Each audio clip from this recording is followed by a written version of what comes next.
La grâce, la miséricorde et la paix nous sont données de la part de Dieu le Père et de la part de Jésus-Christ, le Fils du Père, dans la communion du Saint-Esprit.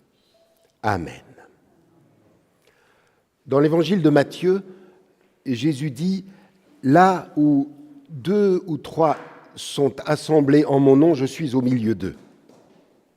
Le Christ ne dit pas que lorsque nous sommes plus de 2 ou 3, il n'est pas là comme s'il craignait la foule. Non, il dit simplement qu'il vient habiter de façon privilégiée le discret, le caché, l'intime de nos histoires. Jésus est là quand une parole vraie est prononcée, quand une prière est murmurée et un silence partagé. Je vous invite à la prière. Père aimant, rassemblés ce matin par ta parole, nous ne sommes pas une foule anonyme, mais des personnes, des hommes et des femmes, des jeunes et des aînés, des invités, des habitués. Tous, nous sommes convoqués par ton évangile, appelés par notre nom, invités au face-à-face. Père, nous t'en prions, ouvre nos oreilles, élargis nos cœurs, guéris notre sommeil, réveille notre ferveur. Amen. Et pour habiter ce moment à part, je vous invite à vous lever pour louer l'Éternel en chantant du psaume 62, les strophes 1 et 3. Du psaume 62, nous chantons les strophes 1 et 3.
Écoutons les paroles de la loi divine telles qu'elles sont relues par Jésus, qu'elles ne soient pas seulement des mots entendus, mais une puissance qui transforme nos vies.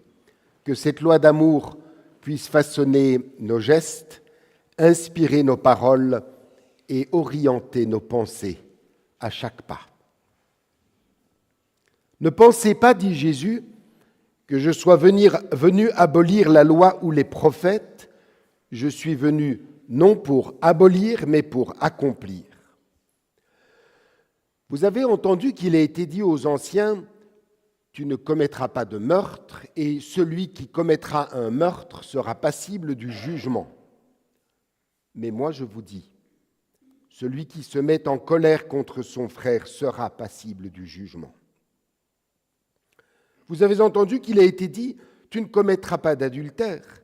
Mais moi je vous dis, quiconque regarde une femme pour la convoiter a déjà dans son cœur commis adultère avec elle. Vous avez entendu qu'il a été dit « Tu t'acquitteras de ce que tu as promis par serment ». Mais moi je vous dis que votre oui soit oui que votre non soit non, ce qu'on ajoute vient du malin.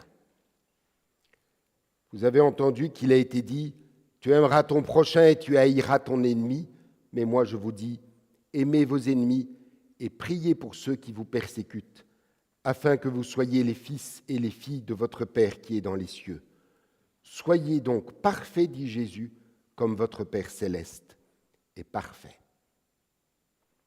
Chers frères et sœurs, sûr que notre Père céleste est riche en miséricorde et en pardon, répondons à son appel en prenant maintenant le temps de reconnaître nos fautes. Approchons-nous avec confiance de celui qui nous invite à lui remettre ce qui pèse sur nos cœurs. Prions. Tout comme tes disciples, Seigneur, nous sommes volontiers à tes côtés lorsque tu triomphes. Mais trop souvent, nous prenons nos distances lorsqu'il s'agit de partager la souffrance et le mépris. Cette attitude nous révèle tels que nous sommes, souvent peureux et lâches, manquant d'amour fraternel et d'esprit de charité, attachés à notre confort matériel et spirituel plutôt qu'à l'inconfort d'un message qui nous remet en cause. Accorde-nous, Seigneur, en même temps que ton pardon, un esprit d'humilité, d'amour et de service. Amen.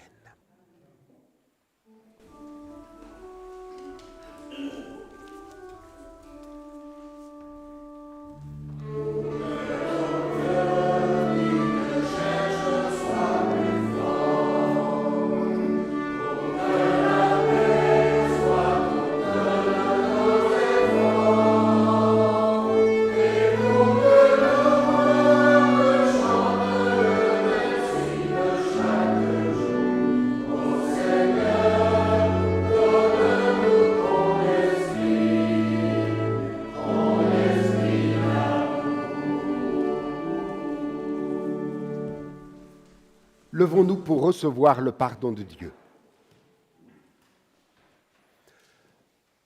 Par la bouche du prophète Jérémie, l'Éternel déclare « Voici, je ferai une alliance nouvelle, je mettrai ma loi au-dedans d'eux. Je l'écrirai dans leur cœur, je serai leur Dieu et ils seront mon peuple. Je t'aime d'un amour éternel, dit le Seigneur. C'est pourquoi je te conserve ma tendresse. » À tous ceux qui se tournent vers Dieu et cherchent leur salut en Jésus-Christ, au nom du Père, du Fils et du Saint-Esprit, nous déclarons que Dieu accorde ici et maintenant le pardon de leurs péchés. Amen.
dans la joie du pardon reçu, confessons notre foi.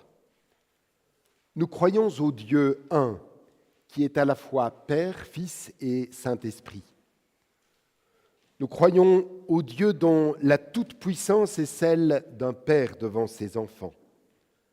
Nous croyons au Dieu qui accomplit toute justice dans la miséricorde. Nous croyons au Dieu créateur qui est à l'origine de tout ce qui existe et qui se laisse découvrir dans l'homme de Nazareth. Nous croyons en Jésus-Christ, le roi de gloire, devenu serviteur. Nous croyons au Christ, présent depuis la création du monde, qui a été tenté, humilié, qui a souffert et qui est mort sur une croix. Nous croyons en Jésus-Christ, présence du Dieu au milieu des hommes qu'il a créés. Nous croyons en Jésus-Christ qui est ressuscité des morts et qui est avec nous tous les jours jusqu'à la fin des temps. Nous croyons au Saint-Esprit qui procède du Père et qui souffle où il veut. Nous croyons au Saint-Esprit qui renvoie au Fils et qui demeure insaisissable. Nous croyons au Saint-Esprit qui dirige l'Église, mais qui se dérobe dès qu'on cherche à se l'accaparer. Nous croyons que l'humain devant Dieu est à la fois juste et pécheur. Nous croyons que l'Église est à la fois pécheresse et pardonnée. Nous croyons que notre monde est à la fois souillé et sauvé. Nous croyons en Dieu, le Père, le Fils et l'Esprit Saint. Nous croyons qu'ils sont même au-delà de tout ce que nous pouvons en dire. Amen.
Avant d'écouter la lecture des textes de ce jour, prions pour demander à Dieu qu'il nous éclaire par son esprit afin que nous comprenions ce qu'il a à nous dire. Dieu notre Père, les mots vieillissent et parfois se dévaluent. Et pourtant, c'est dans un langage humain que ton Fils est venu nous offrir les paroles de la vie éternelle. Accorde-nous, par la puissance de ton esprit, d'être attentifs aux mots que nous entendons et à ceux que nous prononçons, pour qu'à travers eux transparaisse Jésus-Christ, parole vivante, pour les siècles des siècles. Amen. Amen. Nous écouterons d'abord de la prophétie de Jérémie au chapitre 38, les 10 premiers versets. Jérémie 38, à partir du verset 1er. Jérémie disait ouvertement à tous : « Voici ce que déclare le Seigneur.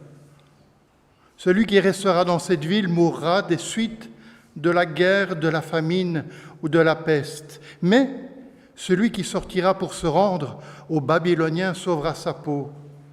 Il aura la vie sauve. Voici en effet ce que le Seigneur déclare encore. Il ne fait aucun doute que cette ville sera livrée à l'armée du roi de Babylone et que celui-ci s'en emparera. » Ayant entendu cela, les ministres dirent au roi Sédécias : « Nous réclamons la peine de mort contre ce Jérémie. Par ses discours, il démoralise complètement la population civile et militaire encore présente dans la ville. » Au lieu de chercher à améliorer la situation du peuple, cet individu l'aggrave plutôt. Le roi Sédécias leur répondit, « Eh bien, faites de lui ce que vous voudrez. J'ai beau être le roi, je n'ai pas le pouvoir de vous en empêcher. » Ces 4 ministres firent donc arrêter Jérémie pour le jeter dans la citerne du prince Malchia, située dans la cour de la garde. On y descendit Jérémie au moyen de cordes. Il n'y avait pas d'eau dans la citerne, seulement de la vase dans laquelle Jérémie s'enfonçait. Heureusement, un Éthiopien nommé Ebed-Mélec, qui était un ministre attaché au palais royal, apprit qu'on avait mis Jérémie dans la citerne. Comme le roi se tenait à la porte de Benjamin, Ebed-Mélec sortit du palais royal pour lui parler. Il lui dit, « Mon roi, ces hommes ont commis une mauvaise action en traitant ainsi le prophète Jérémie. Ils l'ont jeté dans une citerne. Il y mourra de faim, d'autant plus vite qu'il n'y a plus de pain dans la ville. » Alors, le roi ordonna à Ebed-Mélec, l'Éthiopien, « Emmène avec toi 30 hommes d'ici et fais sortir Jérémie de la citerne avant qu'il ne meure. » Nous écouterons ensuite de l'Épître aux Hébreux au chapitre 11, les versets 1 et 2 et 17 à 19. Hébreux, chapitre 11, à partir du verset 1er. Mettre sa foi en Dieu, c'est être sûr de ce que l'on espère, c'est être convaincu de la réalité de ce que l'on ne voit pas. C'est par leur foi que les hommes et les femmes d'autrefois ont été approuvés par Dieu. Par la foi, Abraham offrit Isaac en sacrifice lorsque Dieu le mit à l'épreuve. Il se montra prêt à offrir son fils unique alors qu'il avait reçu une promesse. Dieu lui avait dit, « C'est par Isaac que tu auras les descendants que je t'ai promis. » Mais Abraham estima que Dieu était capable de ressusciter Isaac d'entre les morts. C'est pourquoi Dieu lui rendit son fils, et ce fait a une valeur symbolique. Et l'évangile de ce matin se lit dans l'évangile de Luc au chapitre 12. Nous écouterons les versets 49 à 53. Luc 12, à partir du verset 49. Jésus parle et il dit, « Je suis venu jeter un feu sur la terre, et qu'ai-je à désirer s'il est déjà allumé? Il est un baptême dont je dois être baptisé, et combien il me tarde qu'il soit accompli. Pensez-vous que je sois venu apporter la paix sur la terre? Non, je vous le dis, mais la division. Car désormais, 5 dans une maison seront divisés, 3 contre 2 et 2 contre 3. Le père contre le fils contre le père, la mère contre la fille et la fille contre la mère, la belle-mère contre la belle-fille et la belle-fille contre la belle-mère. » Seigneur, à qui irions-nous? Tu as les paroles de la vie éternelle. Amen. Et pour nous préparer à méditer ces textes qui sont un peu difficiles aujourd'hui, je vous invite à chanter du cantique 628, les strophes 1 et 2 du cantique. Les 2 premières strophes.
vous invite à entrer maintenant dans notre temps de prière silencieuse.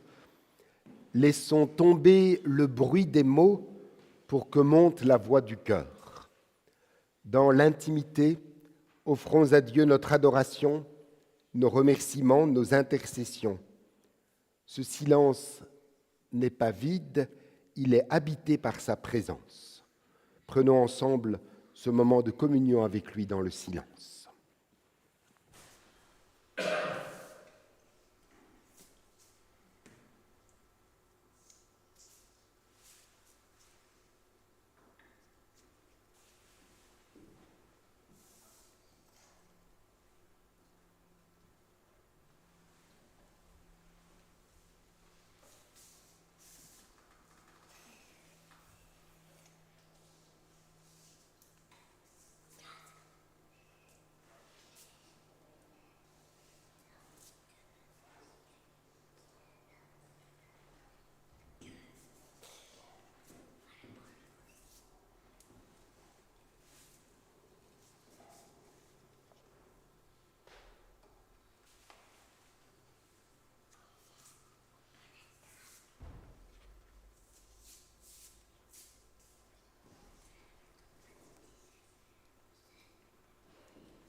Père aimant,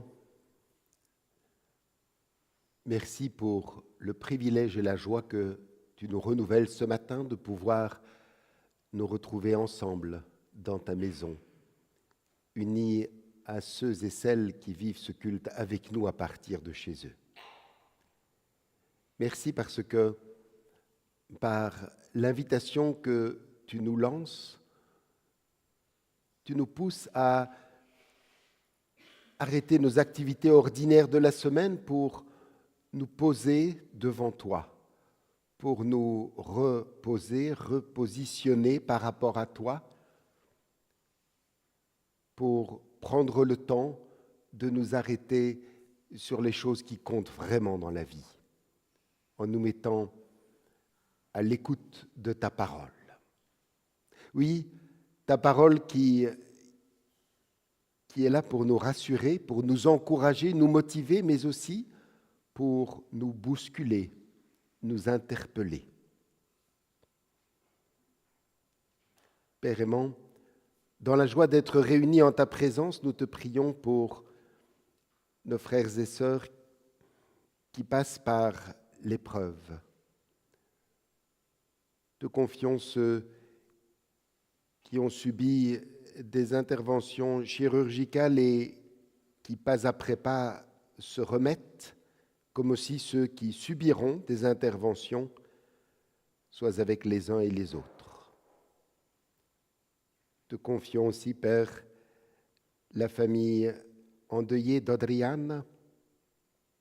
Continue à maintiens-leur la consolation, la paix du cœur et enracine en chacun l'assurance de la résurrection. Père aimant, comme chaque dimanche, nous te prions si inlassablement pour tous ceux et toutes celles qui ont choisi de ne pas répondre à ton appel, qui ont décidé de placer ailleurs leurs priorités.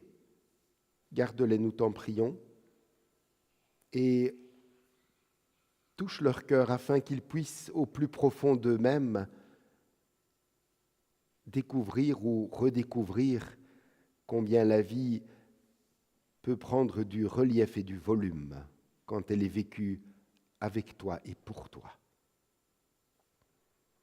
Maintenant, Père, que nous allons nous pencher sur ta parole pour tenter de mieux la comprendre, éclaire notre esprit, ouvre notre cœur, afin que, une fois comprise, ta parole puisse vraiment s'enraciner en nous et orienter nos pensées, nos paroles et nos actes. Nous te le demandons dans le nom de ton Fils, notre frère, Seigneur et Sauveur Jésus-Christ. Amen.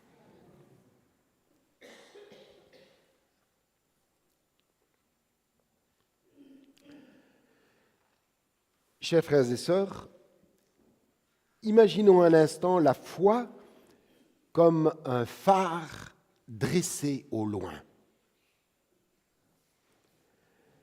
Nous ne pouvons pas le toucher, nous ne pouvons pas l'atteindre, mais sa lumière fend l'obscurité, perce la brume et nous guide au cœur de la nuit et de la tempête. Voilà ce qu'est la foi. Une clarté qui oriente nos pas là où nos yeux ne voient plus le chemin. L'apôtre nous donne de la foi une définition saisissante dans l'Épître aux Hébreux, le premier verset du chapitre 11, lorsqu'il dit « Mettre sa foi en Dieu, c'est être sûr de ce que l'on espère, c'est être convaincu de la réalité de ce que l'on ne voit pas. »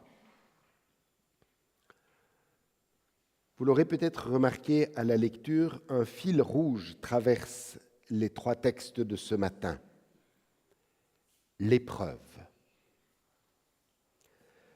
Le prophète Jérémie est persécuté pour avoir proclamé un message impopulaire au cœur d'une crise nationale. Épreuve. Dans l'Épître aux Hébreux, l'apôtre nous présente Abraham qui a été mis à l'épreuve par cet ordre humainement incompréhensible, offrir son fils unique en sacrifice. Épreuve. Et dans l'Évangile, Jésus marche vers Jérusalem. L'épreuve l'attend au tournant. Il sait que la passion et la mort est devant lui. Il déclare au verset 50, « Il est un baptême dont je dois être baptisé et combien il me tarde qu'il soit accompli. » Par ces mots, Jésus évoque non seulement sa passion et sa mort sur la croix, mais aussi son ardent désir de voir cette traversée douloureuse arriver enfin à son terme. L'épreuve. Voilà un mot qui, dans nos pensées, porte souvent une couleur sombre. Souvent, ce terme, pour nous, est vu de manière négative. Et pourtant, dans la perspective biblique, l'épreuve n'est pas destinée à notre perte, mais à notre croissance. Celui qui éprouve le fait toujours avec une intention bonne, juste, bienveillante. D'ailleurs, c'est étonnant parce que dans la Bible, le verbe « éprouver » résonne souvent de pair avec « purifier ». Les épreuves peuvent être rudes, elles peuvent brûler comme le feu du forgeron, mais, vécues avec Dieu, elles prennent sens. Elles deviennent un lieu de rencontre, une forge où notre foi se trempe et se solidifie. Chers frères et sœurs, prenons toutefois garde de ne pas confondre, comme malheureusement c'est souvent fait, épreuve et tentation. Dans la Bible, ce sont deux choses différentes. Dans la Bible, la tentation désigne une autre réalité. La tentation, c'est la tension, le déchirement entre deux voix qui résonnent en même temps dans notre cœur. L'une nous appelle à marcher dans la volonté de Dieu et l'autre nous attire vers notre propre volonté. Tension. Et ce n'est pas pour rien que Jésus nous a appris à prier chaque jour « Ne nous soumets pas à la tentation ». Il savait bien que lorsque nous cédons à cette voie trompeuse, la tentation enfante le péché charrie avec lui son cortège de déceptions, de blessures, de regrets et de culpabilité. Et c'est bien à ce moment-là, lorsque nous avons cédé à la tentation et que les conséquences de nos choix pèsent sur notre vie et sur celle des autres, que nous en venons à confondre épreuve et tentation. Or, c'est là que nous faisons fausse route. Dans ces instants-là, notre prière ne devrait pas être « Éloigne de moi de grâce cette épreuve », tout simplement parce qu'il ne s'agit pas d'une épreuve. Mais plutôt, notre prière devrait être dans ce moment-là « Seigneur, pardonne-moi d'avoir glissé dans la tentation, d'avoir manqué la cible, d'avoir péché, et guéris-moi des conséquences de ma désobéissance.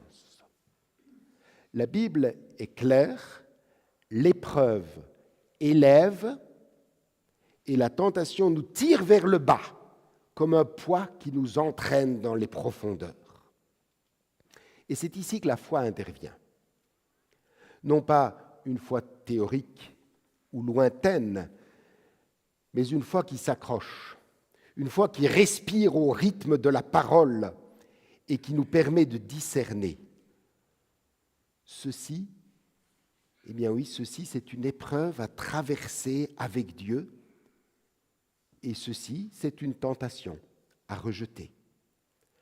La foi devient alors notre boussole qui nous guide dans la nuit, comme dans le brouillard, jusqu'au jour où la lumière perce. Chers frères et sœurs, je vous propose de voir maintenant dans nos 3 textes comment l'épreuve peut devenir bénédiction. Lorsque Jérémie parle de la part de Dieu aux habitants de Jérusalem, il faut être clair, la situation était désespérée. La ville était encerclée par les armées babyloniennes et, non content d'être encerclée, la famine et la peste faisaient rage. Jérémie sait que le message qu'il est chargé de transmettre de la part de Dieu va être totalement impopulaire. Le peuple, ainsi que les autorités religieuses et politiques, attendent une intervention spectaculaire de Dieu, comme au jour du prophète Ésaïe, lorsque l'Éternel avait délivré Jérusalem des armées païennes. L'éclat de cet ancien miracle est encore dans toutes les mémoires. Et ils pensaient que la seule option, c'était de résister, de tenir bon. Mais Jérémie est chargé par l'Éternel de leur annoncer autre chose. Écoutons-le. Celui qui restera dans cette ville mourra des suites de la guerre, de la famine ou de la peste, mais celui qui sortira pour se rendre aux Babyloniens sauvera sa peau et il aura la vie sauve. Jérémie sait très bien que de tels mots l'exposent à l'accusation de trahison, de haute trahison, peut-être même à la mort. Pourtant, Jérémie demeure fidèle.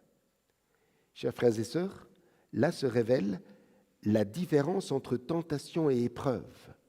Pour lui, la tentation aurait été de se taire, de retenir la parole de Dieu pour complaire à ses contemporains. L'épreuve, c'est de parler au risque de tout perdre. Il a été fidèle. La suite de l'histoire d'Israël montre que Jérémie va échapper à la mort et à la déportation. Le peuple, lui, sera emmené à Babylone, mais cet exil douloureux, à première vue, va devenir un temps de bénédiction. Le peuple va se remettre en question, confesser ses fautes, entrer dans un réel réveil spirituel. Et ce chemin va mener au retour dans son pays, à la reconstruction du temple et de Jérusalem. Et même durant cette période d'exil, c'est intéressant que c'est à ce moment-là que beaucoup de livres de l'Ancien Testament vont être mis par écrit dans la forme que nous leur connaissons aujourd'hui. C'est dire à quel point ça a été pour eux un moment de réveil, une bénédiction. Dans l'Épître aux Hébreux, nous voyons qu'Abraham, par la foi, accepte d'offrir en sacrifice Isaac lorsque Dieu le met à l'épreuve. Voilà bien une épreuve dont le sens nous échappe encore aujourd'hui.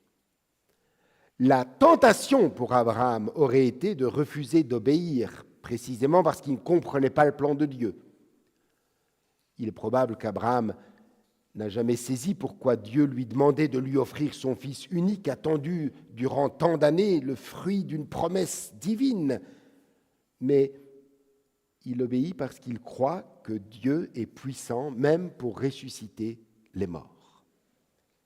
Et ce n'est pas pour rien que l'apôtre applique à Abraham cette parole, qui est notre fil conducteur aujourd'hui, Hébreux 11:1, mettre sa foi en Dieu, c'est être sûr de ce que l'on espère, être convaincu de la réalité qu'on ne voit pas. Et nous sommes encore aujourd'hui les bénéficiaires de cette foi vivante d'Abraham. Toutes les nations de la terre ont été bénies dans sa descendance parce que Abraham a obéi dans l'épreuve. Sa fidélité, trempée au feu du doute et de l'incompréhension, est devenue source de bénédiction pour le monde entier. Dans le passage de l'évangile de Luc que nous avons entendu ce matin, le Christ marche vers Jérusalem. L'épreuve l'y attend, sa passion et sa mort. Même si l'épreuve l'y attend, tout en marchant, Jésus regarde déjà au-delà de la vallée sombre.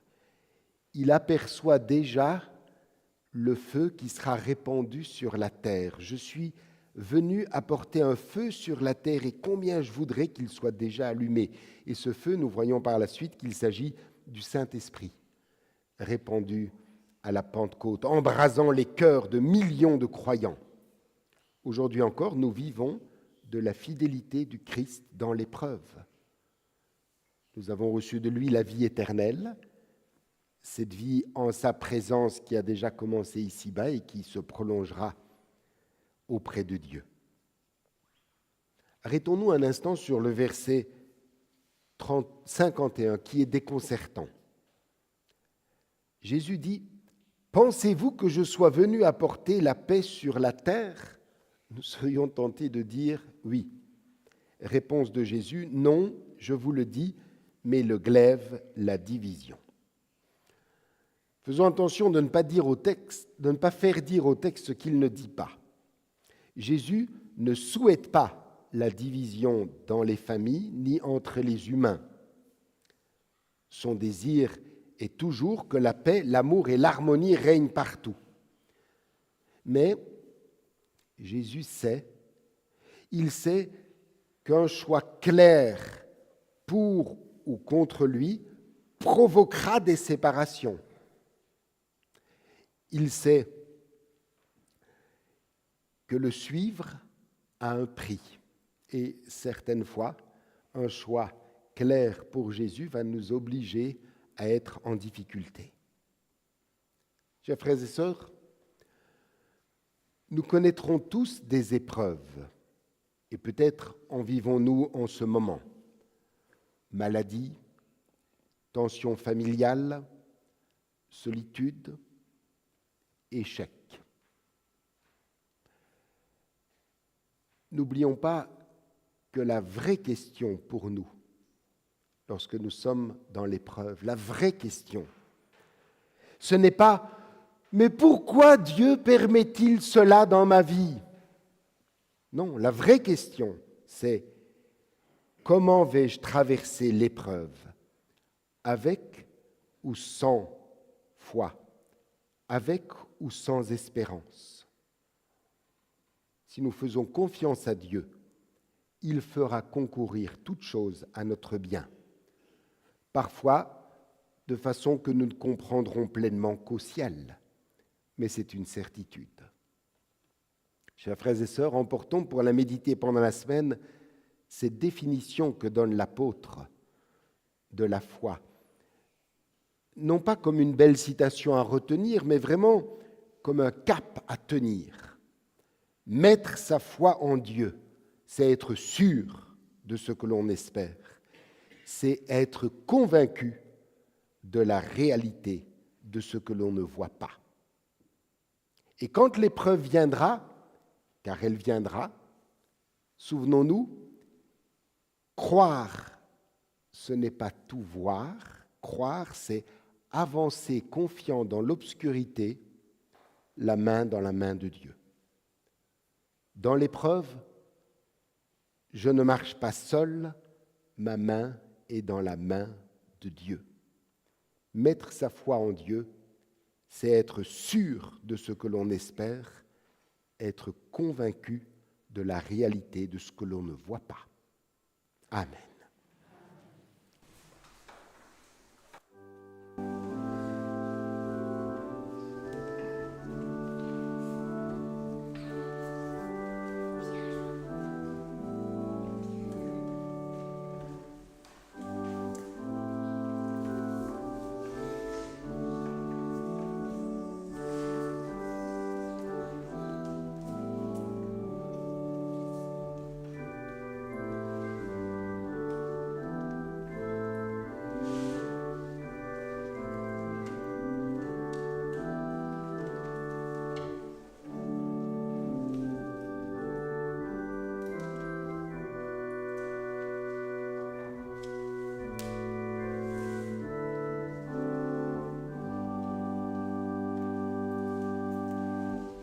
C'est le moment des annonces.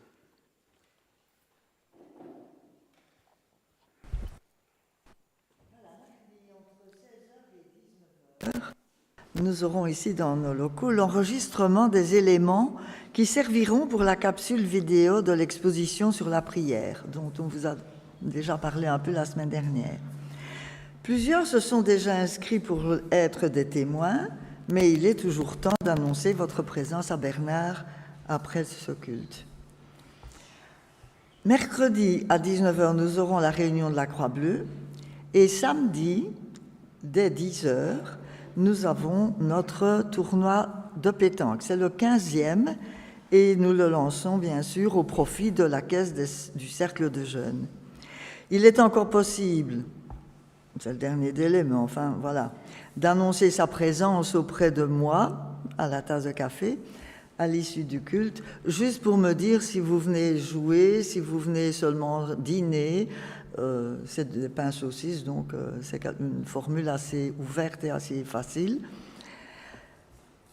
Alors, pour rappel, c'est aujourd'hui aussi le dernier jour pour s'inscrire à la journée de retraite interéglise à Genneval. Le thème de la journée, c'est « Que veux-tu de moi ?» 5 pasteurs, dont le nôtre, nous présenteront des outils pour aider à discerner la volonté de Dieu. Toutes les informations se trouvent sur l'affiche qui a des allures de boussole dans le foyer, à côté de l'olivier. Et puisque Nadine est là, vous pouvez toujours vous inscrire auprès d'elle. Voilà, je souligne juste le rendez-vous de mardi entre 16h et 19h. Oui, ceux qui ont annoncé leur présence, soyez présents. Et ceux qui n'en ont pas encore entendu parler, venez me voir à la tasse de café, je vous en toucherai quelques mots et vous donnerai les petits papiers. C'est déjà en prévision de notre grande exposition du mois d'octobre. Ce sont tous des éléments qui vont être filmés pour la préparation d'une petite capsule vidéo qui passera en boucle pendant l'exposition. Le Seigneur dit dans l'évangile de Matthieu, « Ne vous amassez pas des trésors sur la terre, mais amassez-vous des trésors dans le ciel, car là où est ton trésor, là aussi sera ton cœur. » Pendant que notre offrande est recueillie, nous chanterons du cantique 626, les strophes 1, 2 et 3. Du cantique 626, nous chantons les 3 strophes.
Unissons-nous dans l'intercession. Seigneur, dans la confiance en ton écoute, nous te présentons tout ce qui nous touche. Nous regardons avec peine et incompréhension notre monde et ses sursauts, la violence dans nos rues et les actes de guerre jusqu'aux confins de la terre. Souffle un vent de paix sur notre monde. Suscite des hommes et des femmes de bonne volonté. Fais germer auprès des dirigeants des idées qui changent la face de la terre. Nous pensons dans nos cœurs à tous ceux qui souffrent et dont nous connaissons les noms, ceux que la vie oppresse, que la maladie écrase, ceux qui sont étreints par le deuil. Étends sur eux ta main bénissante, accorde-leur la sérénité de la foi et de l'espérance. Mets sur leur chemin des compagnons à l'écoute de leurs tourments. Nous vivons dans ton Église et nous connaissons sa faiblesse et ses imperfections. Nous voudrions la voir devenir un témoin lumineux de ton Évangile parmi nous et auprès des hommes et des femmes de notre temps. Au cœur de ton Église, Seigneur, favorise les rencontres qui vivifient. Donne-lui la joie du témoignage, l'amour de ton service, l'espérance dans la morosité des jours et l'imagination pour dire la foi. Dans le nom de ton Fils bien-aimé, nous te le demandons. Amen. Je vous invite à vous lever. Élevons nos cœurs vers le Seigneur. Notre joie est de te louer, Seigneur notre Dieu, car ton amour a relevé l'homme pécheur. Tout au long de l'histoire, ta parole et tes merveilles ont éclairé nos routes. À chaque étape de cette longue marche, tu as envoyé des messagers de ton amour. Ils sont venus annoncer que le Seigneur est fidèle et que s'approche l'agneau de Dieu, celui qui enlève le péché du monde et nous ressuscite avec lui pour nous conduire dans ton royaume. C'est pourquoi, avec l'immense foule des témoins, nous chantons l'hymne de ta gloire et sans fin nous proclamons « Saint, Saint, Saint est le Seigneur ».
Écoutons comment notre Seigneur Jésus-Christ a institué ce repas auquel nous participerons ensemble. Dans la nuit où il fut livré, Jésus prit du pain et après avoir rendu grâce, il le rompit, le donna à ses disciples en disant « Prenez, mangez, ceci est mon corps qui est donné pour vous. Faites ceci en mémoire de moi. » De même, après le souper, Jésus prit la coupe et après avoir rendu grâce, il la leur donna en disant « Buvez-en tous, ceci est mon sang, le sang de l'alliance nouvelle répandu pour vous en rémission des péchés. Faites ceci en mémoire de moi. » Ainsi, Toutes les fois que vous mangez de ce pain et que vous buvez de cette coupe, vous annoncez la mort du Seigneur jusqu'à ce qu'il vienne. Prions. Père, au moment de nous approcher de ta table, nous faisons mémoire des paroles et des gestes de Jésus-Christ, de sa mort, de sa résurrection, et nous attendons son retour. De ta main, nous recevons ce pain de vie destiné à la nourriture du monde. De ta main, nous recevons la coupe d'alliance offerte pour la joie du monde. Tu nous rassembles, tu nous invites, par ton esprit, renouvelle notre foi afin que ce pain et ce vin soient pour nous les signes vivants de la présence de ton Fils au milieu de nous. Fais toutes choses nouvelles dans nos cœurs et dans le monde. Amen.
Le Seigneur dit, « Je suis le pain de vie, celui qui vient à moi n'aura plus jamais faim, et celui qui croit en moi n'aura plus jamais soif. » Chers frères et sœurs, en nous approchant de la table du Seigneur, souvenons-nous que ce n'est pas notre mérite qui nous y accueille, mais sa grâce seule.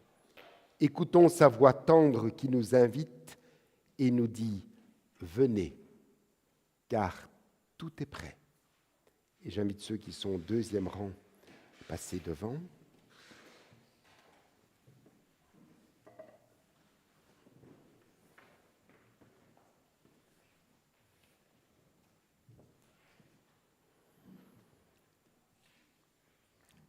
Le pain que nous rompons est la communion au corps de notre Seigneur Jésus-Christ qui a été donné pour nous.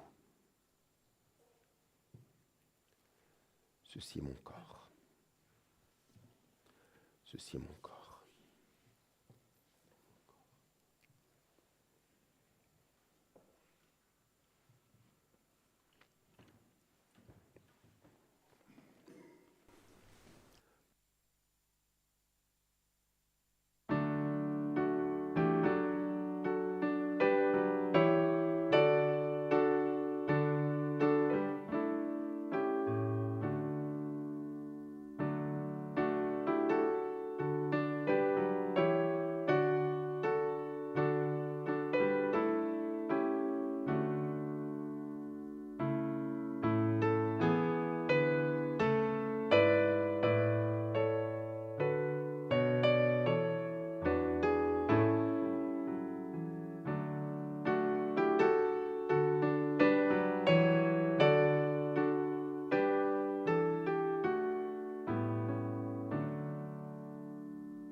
la coupe de la nouvelle alliance pour laquelle nous rendons grâce et la communion au sang de notre Seigneur Jésus-Christ qui était versé pour nous.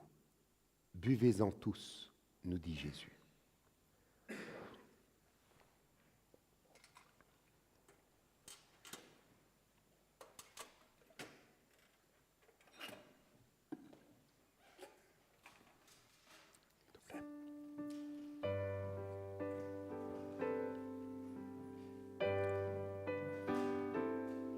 Éternel, tu me sondes et tu me connais. Tu sais quand je m'assieds, quand je me lève. Tu pénètres de loin ma pensée. Tu sais quand je marche et quand je me couche et tu pénètres toutes mes voies.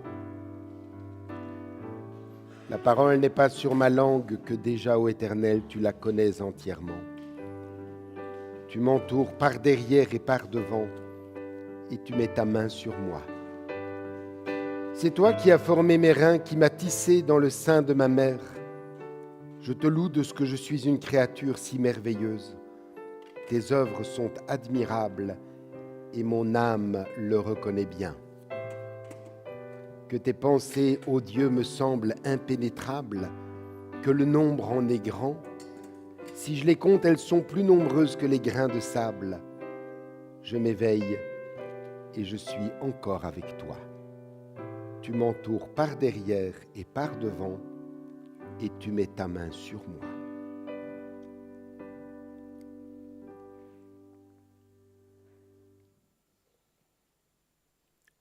Dieu d'amour, te connaître, c'est vivre. Nous te rendons grâce pour ce temps fort de communion que tu nous as donné de vivre ensemble. Communion avec toi, qui vient raviver notre courage, communion les uns avec les autres.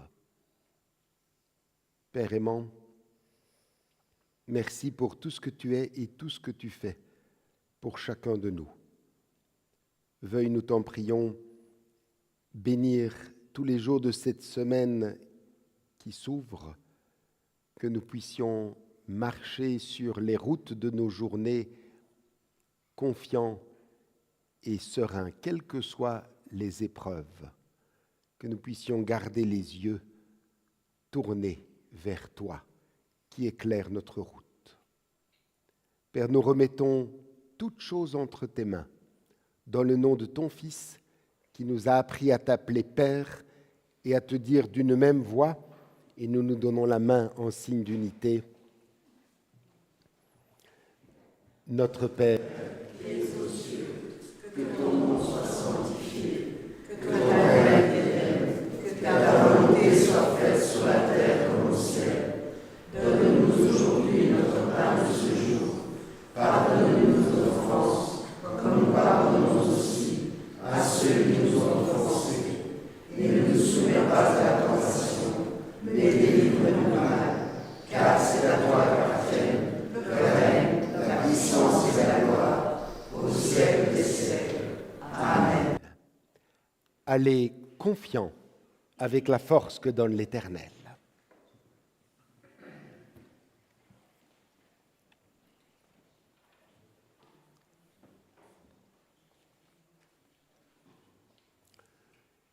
Écoutons l'exhortation et recevons la bénédiction de la part de notre Dieu.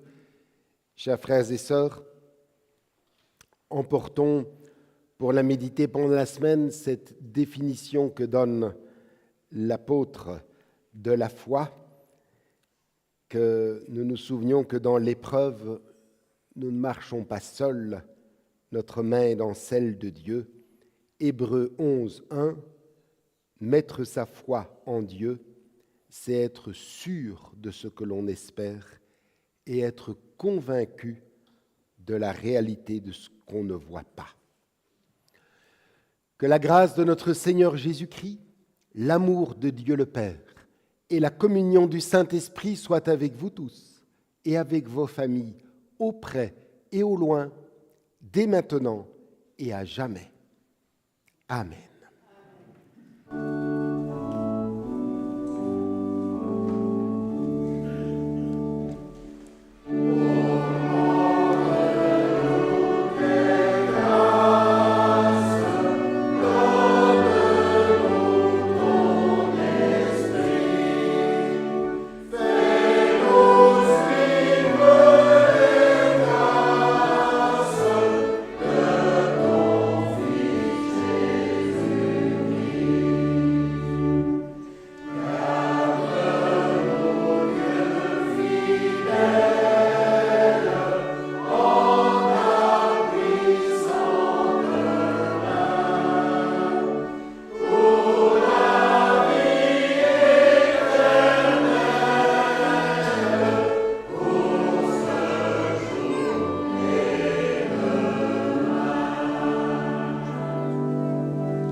En notre nom à tous, à vous qui nous suivez derrière un écran, mais qui êtes proches de nous dans la communion fraternelle, nous envoyons un bouquet de bénédictions pour ce jour et pour toute la semaine.